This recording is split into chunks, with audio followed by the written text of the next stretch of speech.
में शुक्रवार को यूपीआई लॉन्च हो गया है। जी हां, फ्रांस में भारतीय दूतावास ने 2 फरवरी को पेरिस के एफिल टावर पर यूनाइटेड पेमेंट इंटरफेस यूपीआई को औपचारिक रूप से लॉन्च कर दिया है। अब लोग यूपीआई के जरिए एफिल टावर के लिए टिकट अपनी बुक कर सकेंगे। इस पर प्रधानमंत्री नरेंद्र मोदी ने प्रतिक्रिया भी दी है। उन्होंने कहा है कि ये देखकर बहुत अच्छा लगा, खुशी हुई। ये यूपीआई को ग्लोबल बनाने की दिशा में एक महत्वपूर्ण कदम है। इससे डिजिटल पेमेंट को काफी बढ़ावा मिलेगा। ये लॉन्चिंग फ्रांसीसी राष्ट्रपति इमैनुअल मैक्रों की भारत यात्रा के बाद हुई है।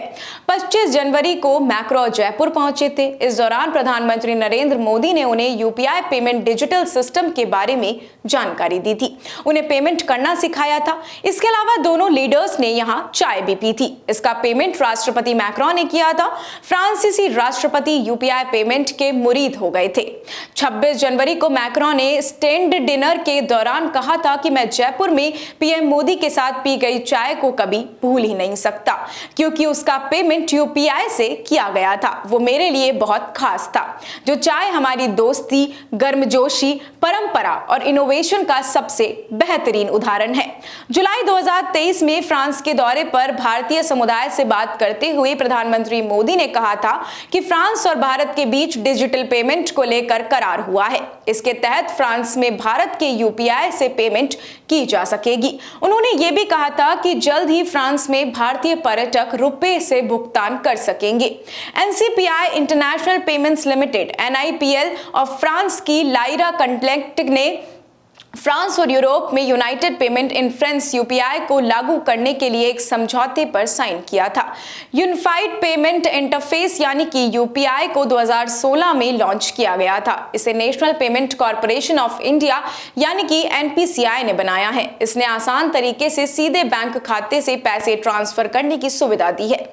इससे पहले डिजिटल वॉलेट का चलन था। पेमेंट में वॉलेट से केवाईसी जैसे झंझट थे, जबकि यूपीआई में ऐसा कुछ भी नहीं करना पड़ता।